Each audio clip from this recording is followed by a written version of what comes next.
ഇതിന്റെ ആദ്യ ഭാഗത്തിൽ നന്ദിനി തന്റെ അച്ഛന്റെയും രണ്ടാനമ്മയുടെയും അടുത്ത് വന്ന് താൻ ഗർഭിണിയായ കാര്യം പറയുന്നു. പ്രസവം വരെ അവിടെ നിൽക്കാനാണ് പ്ലാൻ എന്നും നന്ദിനി പറയുന്നു. ഇത് ഇഷ്ടപ്പെടാത്ത രണ്ടാനമ്മയായ അപർണ അവർക്ക് ഉണ്ടാകാവുന്ന ഭക്ഷണ ആശുപത്രി ചിലവുകൾ ഓർത്ത് ഗർഭമലസാനുള്ള പദ്ധതി ഇടുന്നു. നന്ദിനിയുടെ വയറ്റിലെ കുഞ്ഞിനെ കൊല്ലാൻ വേണ്ടി രാത്രിയിൽ വാതിലിനു മുന്നിൽ വെളിച്ചെണ്ണ ഒഴിക്കുന്നു. എന്നിട്ട് വീണ്ടും പോയി കിടന്നുറങ്ങുന്നു. തുടർന്ന് എന്തുണ്ടായി എന്ന് നമുക്ക് ഈ രണ്ടാം ഭാഗത്തിൽ കാണാം. അടുത്ത ദിവസം രാവിലെ. നേരം വെളുത്തു.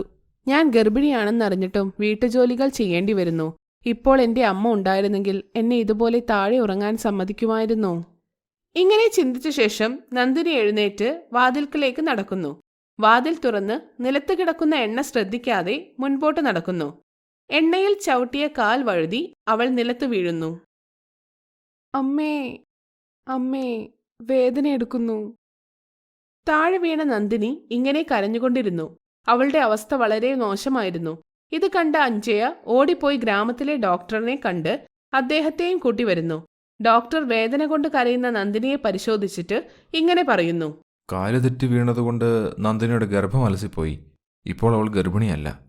ഞാൻ കുറച്ച് മരുന്ന് കുറിച്ചു തരാം. ഒരാഴ്ച കൊണ്ടെല്ലാം ശരിയാകും. ഒന്നുകൊണ്ടും പേടിക്കണ്ട. ഡോക്ടർ ഇങ്ങനെ പറയുന്നത് കേട്ടപ്പോൾ ഒന്നും അറിയാത്ത പോലെ അപർണ നന്ദിനിയുടെ അടുത്ത് വരുന്നു. നന്ദിനിയുടെ അടുത്തിരുന്നിട്ട് ഡോക്ടറോട് ഇങ്ങനെ പറയുന്നു. ഡോക്ടർ, ഇവളുടെ വീട്ടിൽ മരുമകൻ ഒറ്റയ്ക്കാണ്. അയാൾ എല്ലാ കാര്യങ്ങളും ഒറ്റയ്ക്കാണ് ചെയ്യുന്നത്. അതുകൊണ്ട് ഇവളെ വീട്ടിലേക്ക് തിരിച്ചു വിടാമല്ലോ അല്ലേ? വീട്ടിലേക്ക് പോകാം, പക്ഷേ ഒരാഴ്ച കഴിഞ്ഞ് മാത്രം അയച്ചാൽ മതി. അങ്ങനെ പറഞ്ഞിട്ട് ഡോക്ടർ അവിടെ നിന്ന് പോകുന്നു. നന്ദിനി കരഞ്ഞുകൊണ്ടേയിരിക്കുന്നു. അടുത്ത് നിൽക്കുന്ന അഞ്ജയ കരയുന്നു. നന്ദിനിയുടെ ഗർഭം അലസിയ സന്തോഷത്തിൽ അപർണ ഡാൻസ് കളിക്കുന്നു. ഡാൻസ് കളിച്ച് കട്ടിലിൽ നിന്നും താഴെ വീഴുന്നു. അവൾ പെട്ടെന്ന് കണ്ണു തുറക്കുന്നു. ഓ, ഇത് സ്വപ്നമായിരുന്നോ? ഇത് സത്യമായിരുന്നെങ്കിൽ എന്ത് രസമായിരുന്നേനെ. ഇങ്ങനെ ഓർത്ത് അപർണ ക്ലോക്കിലേക്ക് നോക്കുന്നു. സമയം രാവിലെ 8 മണിയായി. അവൾ ചാടി എഴുന്നേറ്റ് ഹാളിലേക്ക് പോകുന്നു. ചുറ്റും നോക്കിയെങ്കിലും അവിടെ ആരെയും കാണുന്നില്ല. എന്റെ ഗർഭിണിയായ മകളെവിടെ? കാണുന്നില്ലല്ലോ. ഓ, ചിലപ്പോൾ അടുക്കളയിൽ കാണും. അങ്ങനെ ഓർത്ത് അവർ ഹാളിൽ നിന്നും അടുക്കളയിലേക്ക് വരുന്നു. നന്ദിനി അടുക്കളയിൽ കാണാതെ അവൾക്ക് ദേഷ്യം വരുന്നു. ഇവിടെയുമില്ല. അപ്പോ രാജകുമാരി ഇതുവരെ എഴുന്നേറ്റിട്ടില്ല. ഇങ്ങനെയായാൽ ഈ ജോലിയൊക്കെ ആര് ചെയ്യും? ഇങ്ങനെ പിറുപിറുത്തുകൊണ്ട് അപർണ നന്ദിനി കിടക്കുന്ന റൂമിലേക്ക് പോകുന്നു. അവിടെ ഗീത കട്ടിലിൽ കിടന്നുറങ്ങുന്നു. നന്ദിനി താഴെയും. ഉറങ്ങുന്ന നന്ദിനിയെ കണ്ടപ്പോൾ അപർണയുടെ കണ്ണുകൾ ദേഷ്യം കൊണ്ട് ചുവന്നു. അവിടെ മേശപ്പുറത്തിരുന്ന കുപ്പിയിലെ വെള്ളമെടുത്ത് നന്ദിനിയുടെ മുഖത്തൊഴിക്കുന്നു. വെള്ളത്തിന്റെ തണുപ്പ് കാരണം നന്ദിനി ചാടി എഴുന്നേറ്റ് അടുത്തു നിൽക്കുന്ന രണ്ടാനമ്മയെ നോക്കുന്നു. എന്തു പറ്റി അമ്മായി? എന്തിനാ വെള്ളമൊഴിച്ചത്? ആ, രാജകുമാരിക്ക് ചായയാണോ അതോ കാപ്പിയാണോ വേണ്ടത് എന്ന് ചോദിക്കാനാ. ഒന്നും വേണ്ട അമ്മായി, എനിക്ക് കുറച്ചുനേരം കൂടി ഉറങ്ങണം. നല്ല ക്ഷീണം തോന്നുന്നു. നിനക്ക് വല്ലാത്ത അഹങ്കാരമാണല്ലോടി. നീ രാജകുമാരിയാണെന്നാണോ ധരിച്ചു വെച്ചിരിക്കുന്നത്? ഇല്ലമ്മായി, ഞാൻ അങ്ങനെയൊന്നും കരുതിയിട്ടില്ല. നീ രാജകുമാരി ഒന്നുമല്ല, നീ വേലക്കാരിയാണ്. ഇപ്പോൾ തന്നെ പോയി അടുക്കളയിലെ പാത്രമൊക്കെ കഴുകി വെക്ക്. മുറ്റമൊക്കെ വൃത്തിയാക്കി കോലമിട്. ഇതെല്ലാം ആര് ചെയ്യുമെന്നാ നീ കരുതി വെച്ചേക്കുന്നത്? ഞാൻ തന്നെ ചെയ്യാം അമ്മായി എന്നും പറഞ്ഞ് അവിടെ തന്നെ ഇരിക്കാതെ.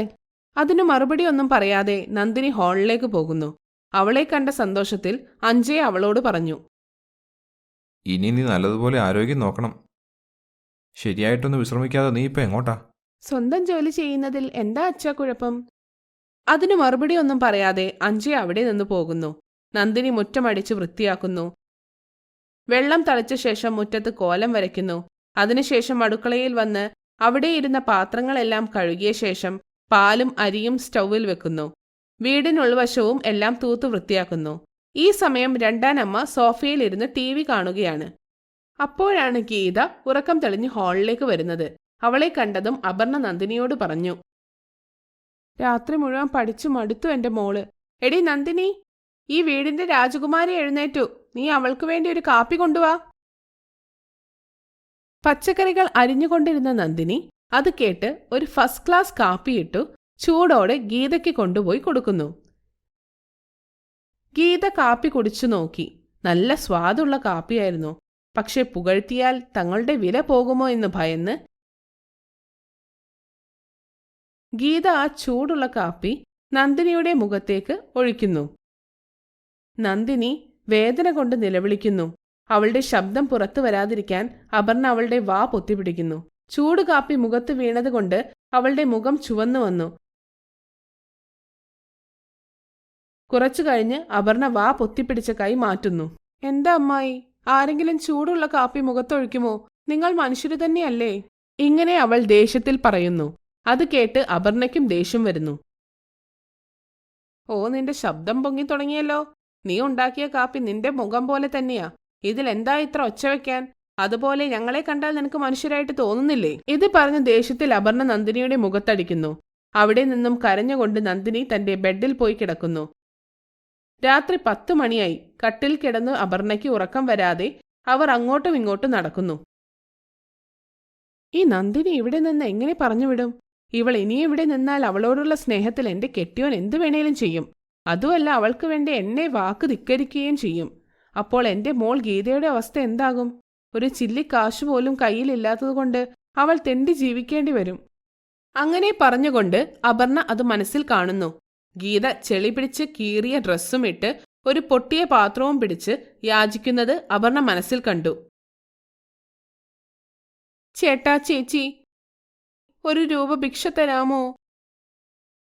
പെട്ടെന്ന് തന്നെ അപർണ ആ സ്വപ്നം മനസ്സിൽ നിന്ന് കളയുന്നു. ഇല്ല, ഞാൻ ജീവിച്ചിരിക്കുമ്പോൾ എന്റെ മകൾ ഗീതയെ ഞാൻ ഇങ്ങനെ ചെയ്യാൻ സമ്മതിക്കില്ല. ഇനി അങ്ങനെ വേണമെങ്കിൽ തന്നെ നന്ദിനി ഭിക്ഷയാചിച്ചു ജീവിക്കട്ടെ. അത് കണ്ട് ഞാനും എന്റെ മകളും ജീവിതകാലം മുഴുവൻ സന്തോഷിക്കും. എന്തായാലും നന്ദിനിയെ എങ്ങനെ വീട്ടിൽ നിന്ന് പറഞ്ഞുവിടും? അപർണ ഇങ്ങനെ ആലോചിച്ചു കൊണ്ടിരിക്കുമ്പോൾ നന്ദിനി അപർണയുടെ റൂമിന്റെ വാതിലിൽ മുട്ടുന്നു. അച്ഛാ, അമ്മായി, അമ്മായി, വാതിൽ തുറക്കൂ. അച്ഛാ. ഇവളെന്തിനാ ഇപ്പൊ ഈ വിളിച്ചോണ്ടിരിക്കുന്നത്? എന്താണോ കാര്യം? വിളിയുടെ ശക്തി കാരണം ഉറങ്ങിക്കൊണ്ടിരുന്ന അഞ്ജയ എഴുന്നേറ്റ് വാതിൽ തുറക്കുന്നു. അച്ഛാ, എന്റെ രാത്രിയിലെ മരുന്ന് തീർന്നുപോയി. ഞാൻ ഇപ്പോഴാ ശ്രദ്ധിച്ചത്. വാ, നമുക്ക് മരുന്ന് വാങ്ങി വരാം. ഇത് കേട്ടതും അപർണയുടെ മനസ്സിൽ നന്ദിനിയെ ഓടിക്കാനുള്ളൊരു ചെറിയ ഐഡിയ വരുന്നു.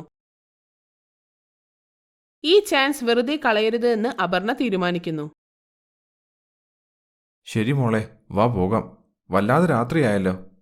മെഡിക്കൽ ഷോപ്പ് അടച്ചോ ആവോ? ഇങ്ങനെ പറഞ്ഞ് അവർ രണ്ടുപേരും മരുന്ന് മേടിക്കാൻ വേണ്ടി ഇറങ്ങുന്നു. അപർണ വഴിമുടക്കി വന്ന് നിൽക്കുന്നു. നോക്കൂ, നിങ്ങൾ രാവിലെയെല്ലാം ജോലി ചെയ്ത് മടുത്തു വന്നതല്ലേ? നിങ്ങൾ വിശ്രമിച്ചോളൂ. ഞാനും നന്ദിനിയും കൂടി പൊക്കോളാം. സാരമില്ല, എനിക്ക് ക്ഷീണമൊന്നുമില്ല. നീ ഉറങ്ങിക്കോ. ഞങ്ങൾ പോയിട്ട് പെട്ടെന്ന് വരാം. ഞാൻ നന്ദിനിയെ കൊല്ലത്തൊന്നുമില്ല. എന്തിനാ നിങ്ങൾ ഇത്രയും പേടിക്കുന്നത്? ഞങ്ങൾ പോയി വാങ്ങിച്ചോളാം. ഇത്രയും പറഞ്ഞ് അപർണയും നന്ദിനിയും മെഡിക്കൽ ഷോപ്പിലേക്ക് പോകുന്നു. നല്ല രാത്രിയായിരുന്നു. റോഡിലാണെങ്കിൽ സ്ട്രീറ്റ് ലൈറ്റുമില്ല. നല്ല ഇരുട്ട് തന്നെ. അവർ പരസ്പരം ഒന്നും മിണ്ടാതെ നടക്കുകയാണ്. മോളെ നന്ദിനി, നിനക്ക് പട്ടികളെ പേടിയാണോ? അതെ അമ്മായി, എനിക്ക് പട്ടികളെ ഭയങ്കര പേടിയാണ്. എന്താ അമ്മായി? അപർണ ഒന്നും മിണ്ടാതെ ഒരു കല്ലെടുത്തു അവിടെ ഉറങ്ങിക്കിടന്നിരുന്ന ഒരു പട്ടിയെ എറിയുന്നു. ആ പട്ടി എഴുന്നേറ്റ് അവരെ നോക്കി കുരയ്ക്കാൻ തുടങ്ങി. ഇത് കണ്ട അപർണ ഓടാൻ തുടങ്ങി. നന്ദിനി, ഓടിക്കോ, അല്ലെങ്കിൽ ആ പട്ടി കടിച്ചു കൊല്ലും. അതൊരു പേപ്പട്ടിയാണ്. അത് കേട്ടതും നന്ദിനിയും പേടിച്ചോടാൻ തുടങ്ങി. ആ പട്ടി കുരച്ചുകൊണ്ട് നന്ദിനിയുടെ പുറകെ ഓടാൻ തുടങ്ങി. അപർണ ഒരു ഭിത്തിയുടെ മറവിൽ നിന്ന് ഇതെല്ലാം നോക്കി കാണുന്നു. ആ പട്ടി നന്ദിനിയുടെ പുറകെ ഓടുന്നു. നന്ദിനി പട്ടി പിടിക്കാതിരിക്കാൻ വേഗത്തിൽ ഓടിക്കൊണ്ടിരിക്കുന്നു. ഇനി എന്തു സംഭവിച്ചു എന്ന് നമുക്ക് 3-ാമത്തെ എപ്പിസോഡിൽ കാണാം.